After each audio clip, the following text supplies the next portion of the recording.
आपका स्वागत है आपके YouTube channel times of mathematics में।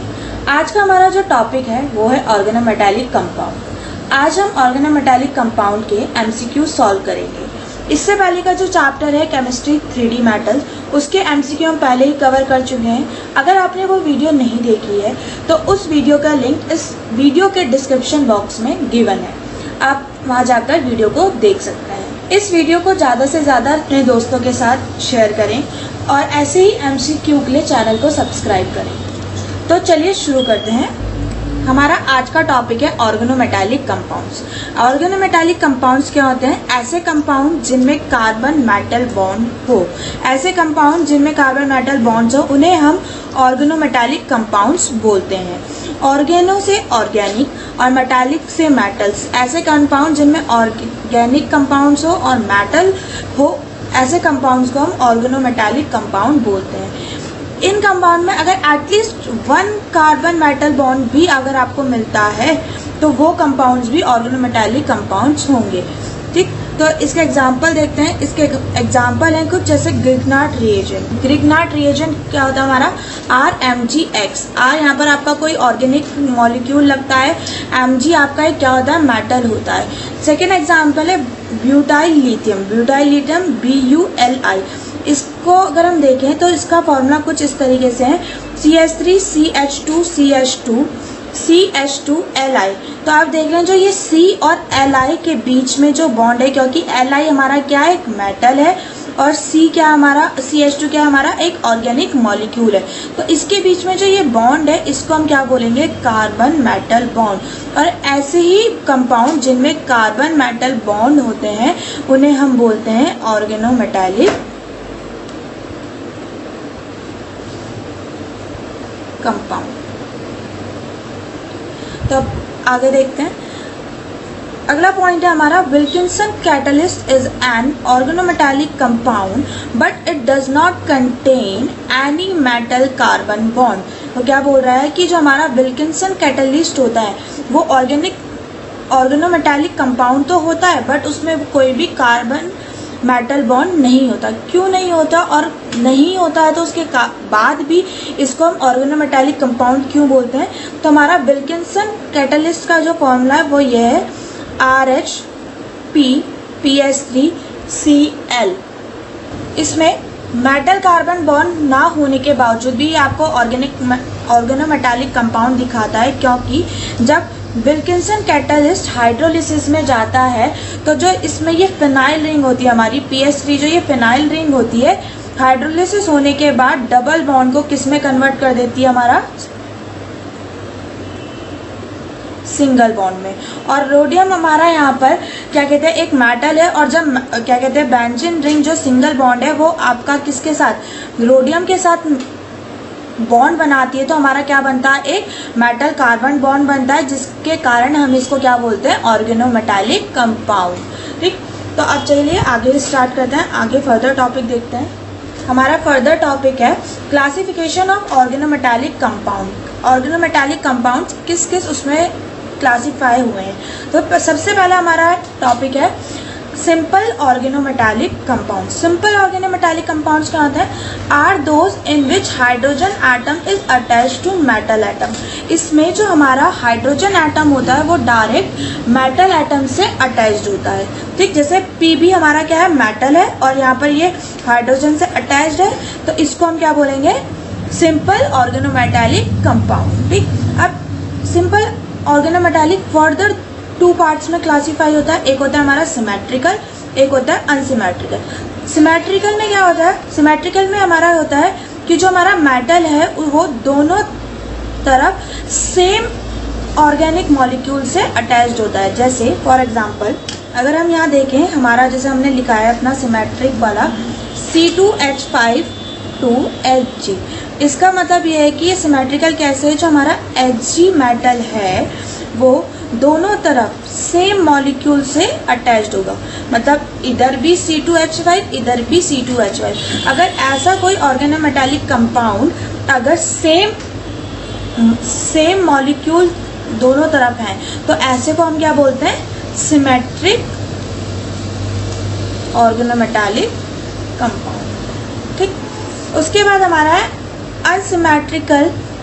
अनसिमेट्रिकल में क्या होता है कि जो हमारा मेटल एटम होता है वो जुड़ा तो ऑर्गेनिक मॉलिक्यूल से होता है, बट दोनों जगह उसके जो मॉलिक्यूल्स होते हैं वो क्या होते हैं, डिफर होते हैं, मीन्स डिफरेंट होते हैं। जैसे अब हम Hg को ही ले लें, अगर Hg इस तरफ C2H5 से जुड़ा है और उस तरफ CH3 से जुड़ा है, तो ऐसा ऑर्गेनोमेटालिक कंपाउंड क्या कहलाएगा, हमारा अनसिमेट्रिक, क्योंकि जो Hg है वो दोनों तरफ अलग अलग मॉलिक्यूल से जुड़ा है। उसके बाद है हमारा mixed organometallic compound. Mixed organometallic compound क्या होता है, are those in which other groups than hydrogen also attach to the metal directly. वो क्या कहना चाह रहा है कि जो हमारा मेटल है वो ऑर्गेनिक मॉलिक्यूल से तो जुड़ा होगा, बट उसके अलावा उसके दूसरी तरफ दूसरा कोई अलग कंपाउंड होगा, वो हाइड्रोजन का नहीं होगा या कार्बन का नहीं होगा। तो ऐसे कंपाउंड्स क्या कहते हैं, हमारे क्या कहलाते हैं, मिक्स्ड ऑर्गेनोमेटालिक कंपाउंड। जैसे हमारा ये एग्जांपल है किसका, ग्रिग्नार्ड रिएजेंट का। जो ग्रिग्नार्ड रिएजेंट होती है, हमारा Mg यहाँ पर क्या है, हमारा Mg मेटल है और एक तरफ इसके हमारा क्या जुड़ा है, हमारा कार्बन, या आप ये बोल सकते हो organic molecule,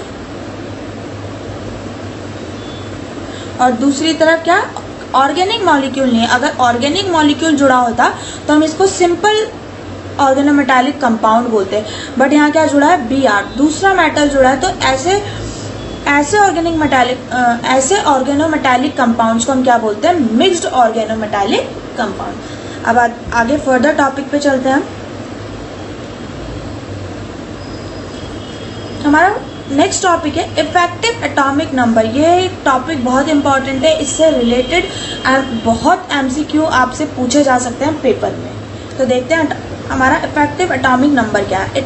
effective atomic number क्या है, this rule is apply to metallic carbonyls. जो ये रूल है ये किसके लिए अप्लाई करा जाता है, मेटालिक कार्बोनिल्स के। मेटालिक मतलब कि आपका कोई मेटल होगा और उसके साथ CO मीन्स कोई कार्बोनिल जुड़ा होगा। इन ऐसे कंपाउंड्स के लिए हम ये इफेक्टिव एटॉमिक नंबर फाइंड करते हैं। क्या होता है, it is defined as total number of electron around a metal. मतलब ये हमें जो इफेक्टिव नंबर है, इफेक्टिव एटॉमिक नंबर है, वो क्या बताना चाह रहा है कि हमें कि जो हमारा मेटल है, जैसे मान लीजिए हमारा जो मेटल M है, जो ये CO जुड़ा होगा, ये अपने कितने इलेक्ट्रॉन इस M जो ये मेटल है इसको दे रहा है, तो इसी को बोलते हैं हम क्या, इफेक्टिव एटॉमिक नंबर। होता क्या है, according to effective atomic number rule, effective atomic number को हम शॉर्ट में EAN भी लिखते हैं। EAN of organometallic complex should be equal to noble gases. मतलब वो क्या कहना चाह रहा है कि जब आप अगर किसी भी कंपाउंड का, अगर कोई आपको मेटल कार्बनिक दे रखा है और आप उसका क्या निकालते हो, इफेक्टिव एटॉमिक नंबर अगर आप फाइंड करते हो, तो वो हमेशा किसके इक्वल आएगा, नोबल गैसेस के इक्वल आएगा। मतलब आप जब भी अपना इफेक्टिव एटॉमिक नंबर फाइंड करोगे तो आप देखोगे कि जो आपके नोबल गैसेस का एटॉमिक नंबर होता है वो उनके इक्वल आपका इफेक्टिव एटॉमिक नंबर आएगा। तो इफेक्टिव एटॉमिक नंबर को हम कैसे फाइंड करते हैं, इफेक्टिव एटॉमिक नंबर का जो फॉर्मूला होता है वो होता है हमारा Z प्लस x क्या है, number of electron of carbonyl. मतलब जो कार्बोनिल अपने इलेक्ट्रॉन देगा उनके नंबर, और Z क्या है यहाँ पर, atomic number of metal atom. जो हमारा मेटल है उसका एटॉमिक नंबर होगा। जैसे हमारा एग्जांपल है CrCO6 Mn2CO10।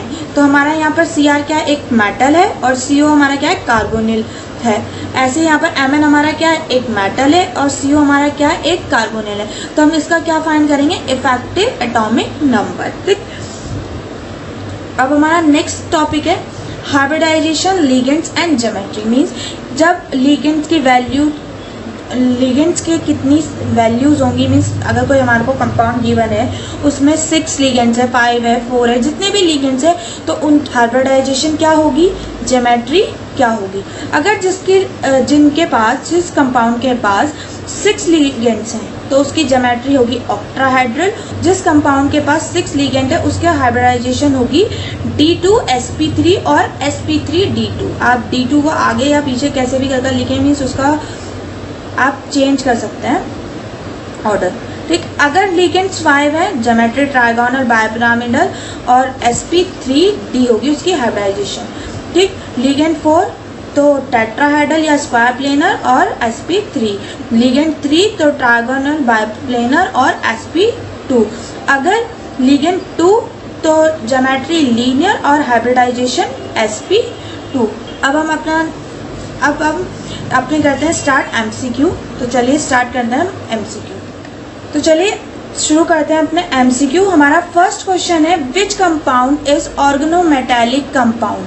मतलब हमें कुछ 4 ऑप्शंस गिवन है जो हमारे क्या है कंपाउंड्स है, हमें यह बताना है कि इनमें से ऑर्गेनोमेटालिक कंपाउंड कौन सा नहीं है। तो हमने अभी पढ़ा था ऑर्गेनोमेटालिक कंपाउंड्स क्या होते हैं, जिनमें मेटल और कार्बन के बीच में बॉन्ड होता है, ऐसे कंपाउंड्स को हम क्या बोलते हैं, ऑर्गेनोमेटालिक कंपाउंड। अगर देखें फर्स्ट ऑप्शन PbCH2CH3 4, तो अगर यहाँ देखें हमारा जो Pb है एक मेटल है और इसका जो बॉन्ड है वो C के साथ है, तो ये तो ऑर्गेनोमेटालिक है, ये ऑप्शन तो होगा नहीं। ऐसी ऑप्शन B है CH3CH2Li, Li भी यहाँ पर हमारा क्या है एक मेटल है और ये C के साथ बॉन्ड बना रहा है, तो ये भी एक ऑर्गेनोमेटालिक है, ये नहीं होगा। ऑप्शन C अगर देखा जाए तो यहाँ पर सिर्फ क्या है CH4, ये एक क्या है हाइड्रोकार्बन है, इसके साथ कोई भी मेटल नहीं है। अब तो कोई भी मेटल नहीं है तो ये ऑर्गेनोमेटालिक कंपाउंड नहीं होंगे, तो हमारा ऑप्शन क्या है C, क्योंकि इसके साथ कोई भी मेटल एटम नहीं है।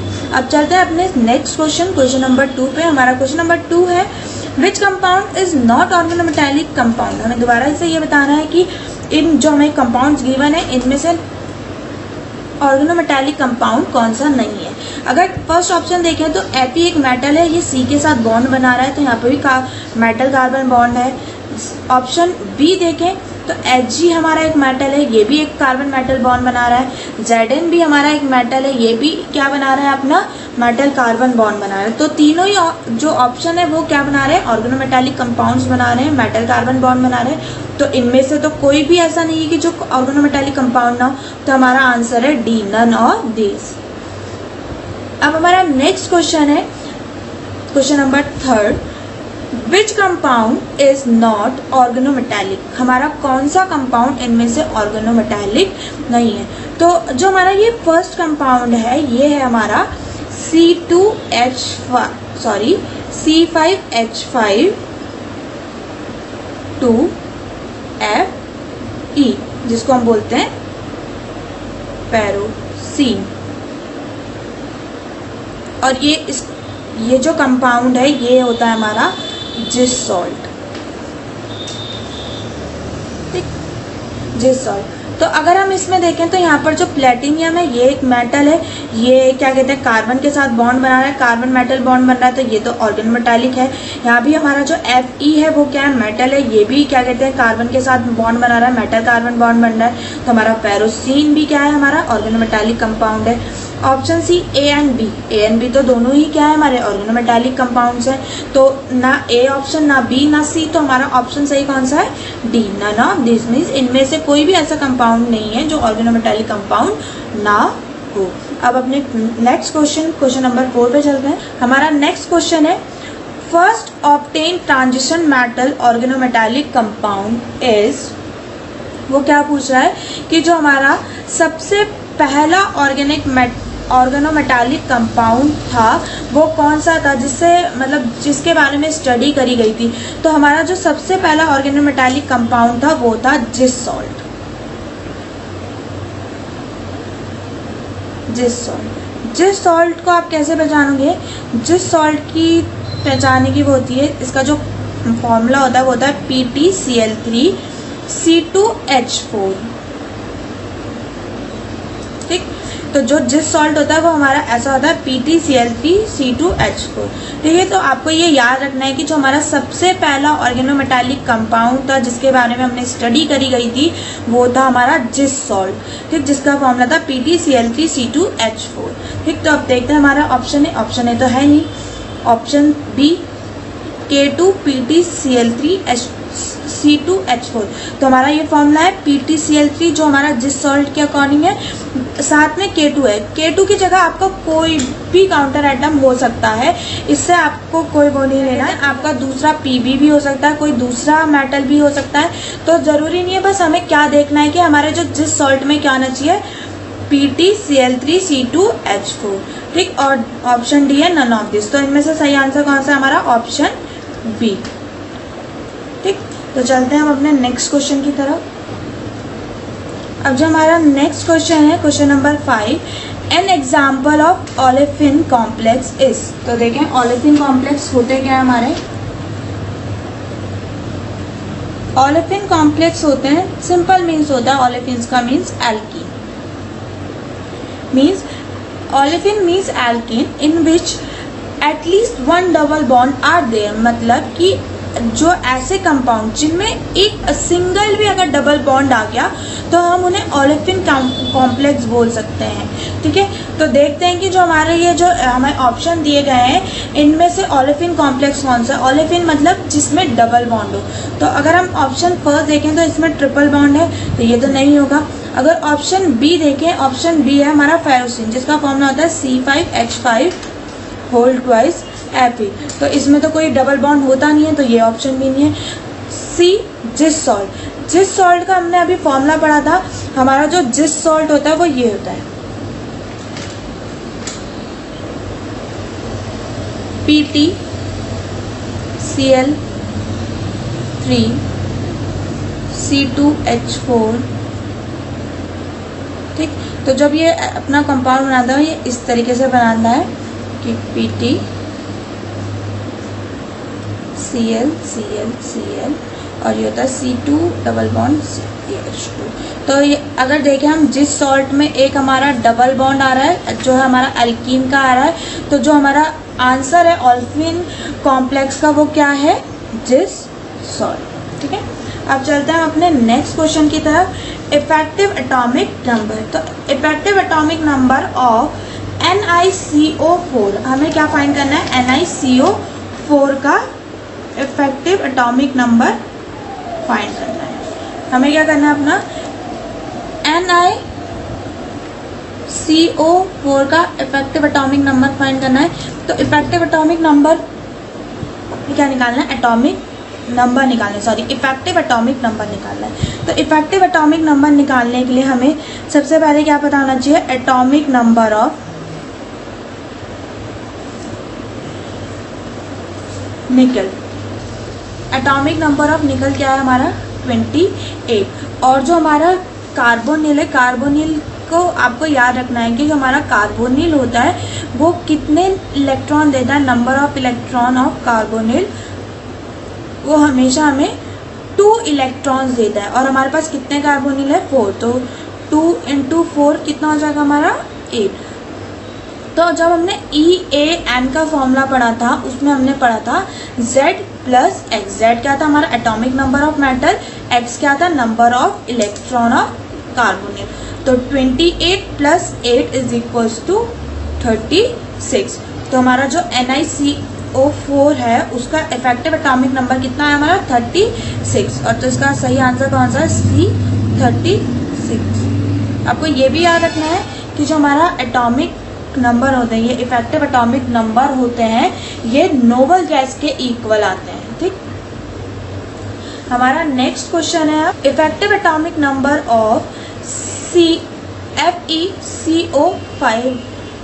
हमें फाइंड करना है FeCO5 का इफेक्टिव एटॉमिक नंबर। तो atomic number of Fe is 26 और CO के कितने होते हैं इलेक्ट्रॉन? 2 और कितने हमारे पास वो? 5। तो 10। 26 और 10 36। तो इसका करेक्ट आंसर कौन सा है? 36।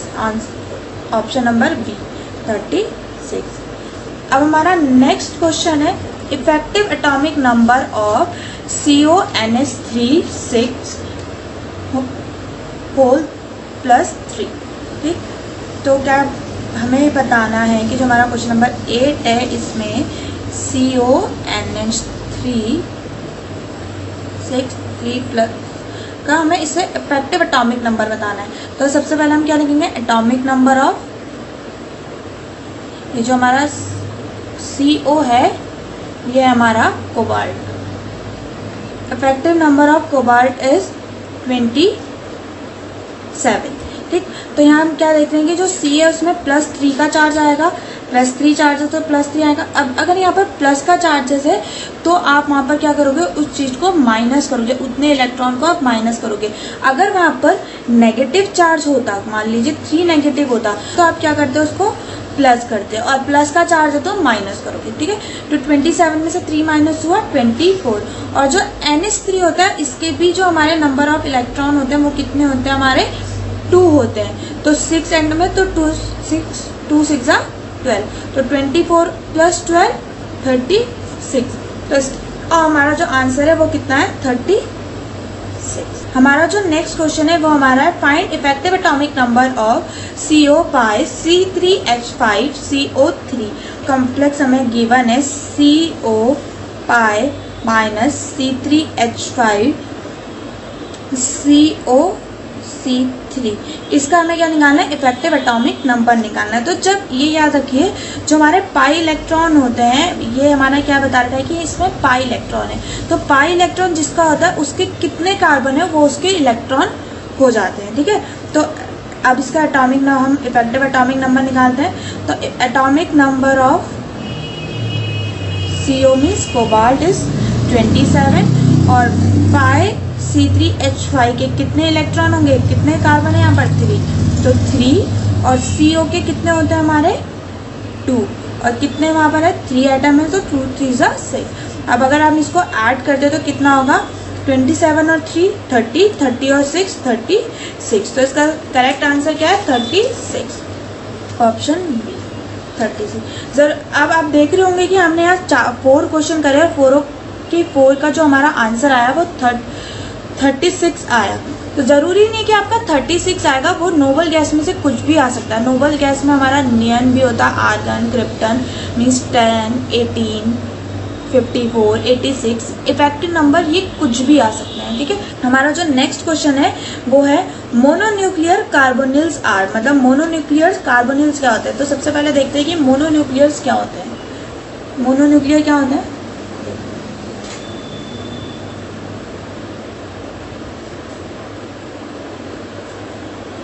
मोनोन्यूक्लियर कार्बोनिल्स वो होते हैं जिनमें सिर्फ एक कार्बन मेटल बॉन्ड हो, मतलब सिर्फ ओनली 1 कार्बन मेटल बॉन्ड। ठीक, अगर ऐसे कंपाउंड जिनमें एक ही कार्बन मेटल एटम बॉन्ड होगा, ऐसे कंपाउंड्स को हम बोलेंगे मोनोन्यूक्लियर कंपाउंड। जैसे एग्जांपल आपका NiCO4। Ni क्या है आपका, मेटल है, CO एक कार्बन का वो कंपाउंड है, तो दोनों के बीच में कार्बन मेटल बॉन्ड हो रहा है, तो ये कैसा है, और एक ही बॉन्ड है, तो कैसा है, मोनोन्यूक्लियर। ठीक है, तो चेक करते हैं। अब यहाँ देखें तो Ni एक मेटल है, C के साथ अपना कार्बन मेटल बॉन्ड बना रहा है, एक ही है, तो क्या कहते हैं, ये कैसा है, मोनोन्यूक्लियर है ये भी। अगर CrCO6 में देखें तो यहाँ भी जो मेटल की नंबर है वो भी सिर्फ 1 है, तो एक ही अपना मेटल कार्बन बॉन्ड बनाएगा। इसमें भी एक ही कार्बन मेटल बॉन्ड है, Fe एक ही कार्बन मेटल बॉन्ड बना रहा है, तो तीनों के तीनों ऑप्शन सही है। तो हमारा जो ऑप्शन डी होगा, all of our is correct answer. ठीक, अब चलते हैं हम अपने नेक्स्ट क्वेश्चन की तरफ। नेक्स्ट क्वेश्चन है हमारा, example of polynuclear carbonyl complex are. अब पॉलीन्यूक्लियर क्या होते हैं, जैसे मोनोन्यूक्लियर कार्बोनिल में सिर्फ एक ही कार्बन मेटल बॉन्ड होता था, इसमें more than 1 carbon metal bond होता है, more than 1 carbon metal bond. ठीक है, तो देखते हैं हमारा करेक्ट आंसर कौन सा है। तो यहाँ पर हमारा ऑप्शन है Mn2CO10।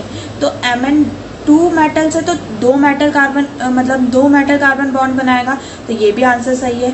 ऐसे ही हमारा है CO2CO8, यहाँ अगर एक चीज़ याद रखें, ये जो CO है ये कोबाल्ट है और ये कार्बोनिल है, ठीक है। तो 2 कोबाल्ट है, 2 मेटल है, तो 2 मेटल कार्बन बॉन्ड बनाएंगे। ऐसी Fe2CO9 है, तो 2 आयरन के बॉन्ड बनेंगे, 2 आयरन मेटल बॉन्ड बनेंगे। तो ये भी ऑप्शन सही है, हमारा सी भी सही है। तो सारे ऑप्शन सही है, तो हमारा करेक्ट आंसर कौन सा है? ऑल ऑफ अबव, मतलब सारे के सारे। अब चलते हैं हम अपने नेक्स्ट क्वेश्चन की तरफ। Question number 12, correct statement for mononuclear carbonyl. जो हमारे मोनोन्यूक्लियर कार्बोनिल्स होते हैं उनके लिए इनमें से कौन सा स्टेटमेंट चाहिए? तो देखते हैं, हमारा फर्स्ट ऑप्शन है all these are soluble in organic solvent. मतलब वो क्या बोल रहा है कि जो हमारे मोनोन्यूक्लियर कार्बोनिल होते हैं वो ऑर्गेनिक सॉल्वेंट में सॉल्युबल होते हैं। तो ये सही है कि जितने भी हमारे मोनोन्यूक्लियर कार्बोनिल होते हैं वो आपके ऑर्गेनिक सॉल्वेंट में डिसॉल्व होते हैं। तो ऑप्शन ए भी करेक्ट है। ऑप्शन बी है हमारा they melt in low temperature and pressure. तो ये भी सही है कि जितने भी हमारे मोनोन्यूक्लियर कार्बोनिल्स होते हैं ये लो टेम्परेचर और प्रेशर में इजली मेल्ट हो जाते हैं। ऑप्शन सी है carbonyls are coloured and colourless. ये भी सही है कि जो हमारे मोनोन्यूक्लियर कार्बोनिल्स होते हैं ये कुछ तो कलर्स वाले होते हैं, कुछ कलरलेस होते हैं। तो ये ऑप्शन भी सही है, हमारे 3 ऑप्शन सही है। तो हमारा option D all of above is correct answer for this question. अब हम चलते हैं अपने next question, question number 13, which of the following is simple organometallic compound. Simple organometallic compounds क्या होते हैं? तो अभी जब हमने स्टार्टिंग में पढ़ा था सिंपल ऑर्गेनोमेटालिक कंपाउंड्स क्या होते हैं, वो कंपाउंड जिसमें मेटल्स के दोनों तरफ कार्बन और हाइड्रोजन के मॉलिक्यूल्स हो, या तो सेम हो, अगर सेम होंगे तो सिमेट्रिक, अगर सेम नहीं होंगे मेटल्स की तरफ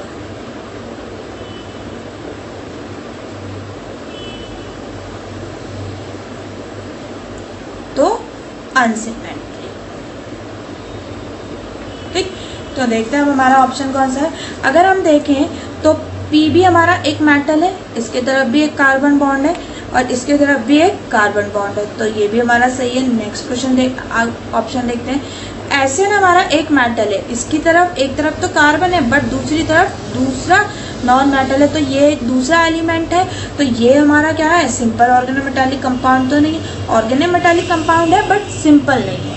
ठीक है, और हमें ऑप्शन में बताना है कि simple organometallic compound. Option B Sb तो हमारा क्या कहते हैं एक मेटल है बट इसकी एक तरफ क्या है हमारा कार्बन कंपाउंड है बट दूसरी तरफ हमारा कार्बन कंपाउंड नहीं है, तो ये भी सिंपल ऑर्गेनोमेटालिक कंपाउंड नहीं है। ऑप्शन डी क्या कहते हैं इसमें Mg में मेटल में एक तरफ तो क्या कहते हैं हमारा कार्बन कंपाउंड है बट दूसरी तरफ Br है, कार्बन नहीं है, तो इसलिए ऑप्शन डी भी नहीं है। तो हमारा जो करेक्ट आंसर है वो कौन सा है? Option A. तो अब चलते हैं हम अपने नेक्स्ट क्वेश्चन की तरफ, question number 14, most important pi acceptor ligand is. तो आपको ये याद रखना है कि जो हमारा मोस्ट इम्पॉर्टेंट पाई एक्सेप्टर लिगेंड होता है वो होता है CO, कार्बोनिल। ठीक, अब नेक्स्ट आगे फर्दर क्वेश्चन चलते हैं। फेरोसिन क्या है इनमें से? जो तो हमने अभी पढ़ा भी था कि जो हमारा फेरोसिन है उसका जो हमारा फॉर्मूला होता है वो क्या होता है?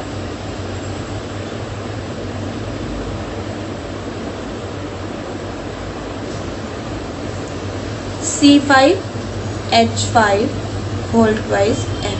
इसका स्ट्रक्चर कुछ इस तरीके से होता है।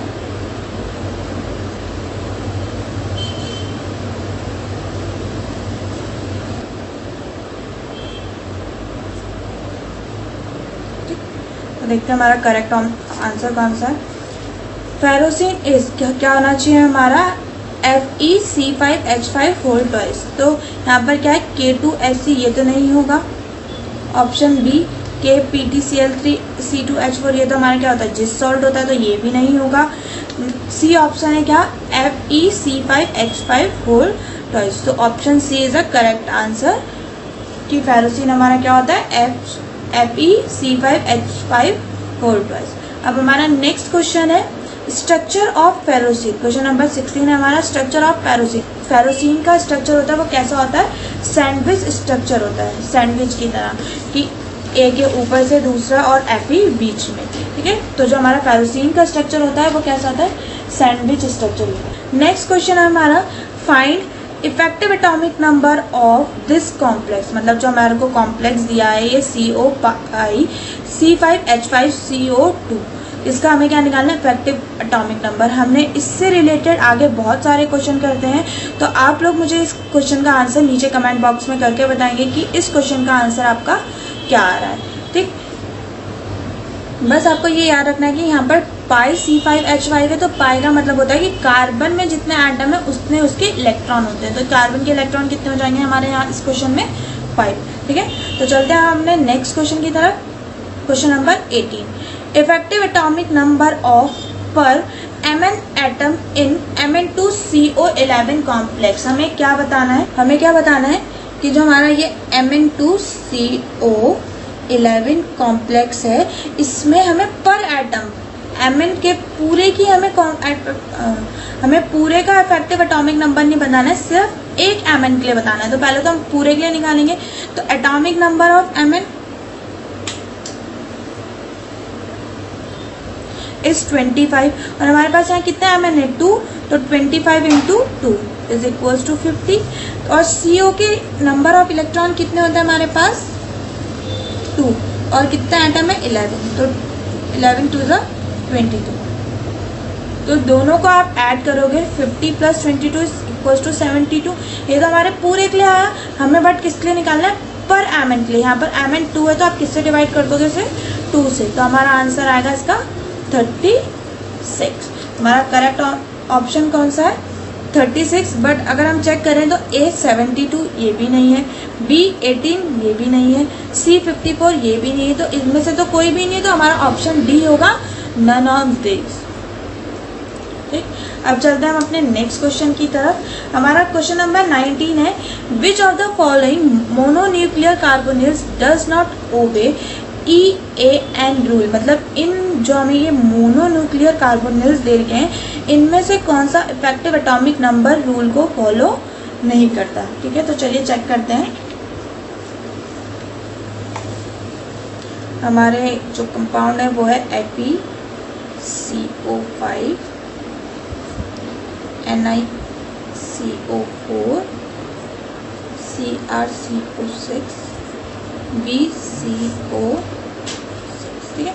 तो देखते हैं हमारा Fe का एटॉमिक नंबर कितना होता है, 26, और CO के इलेक्ट्रॉन होते हैं 2, और 2 और 5 10, तो 36। तो ये वाला कंपाउंड तो जो हमारा कॉम्प्लेक्स है, क्या कहते हैं, ये तो EN रूल को फॉलो कर रहा है।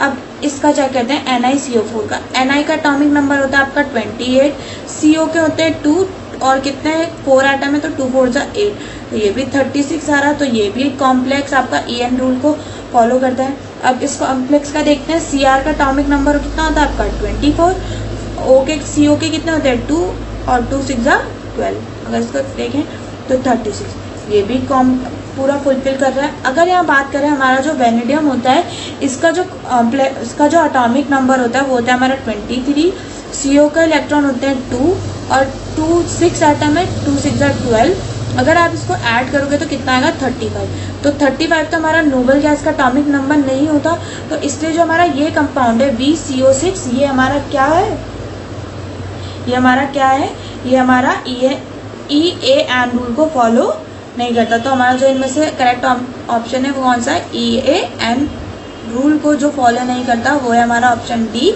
VCO6। अब हमारा नेक्स्ट क्वेश्चन है question number 20, C6H5CNA is organometallic compound of type. हमें ये बताना है कि जो हमें ये कॉम्प्लेक्स गिवन है ये हमें जो कंपाउंड गिवन है ये किस टाइप का है, मीन्स ये आयनिक टाइप की बॉन्डिंग बनाता है, या पाई बॉन्ड टाइप की बॉन्डिंग बनाता है, या सिग्मा टाइप की, या इनमें से कोई नहीं।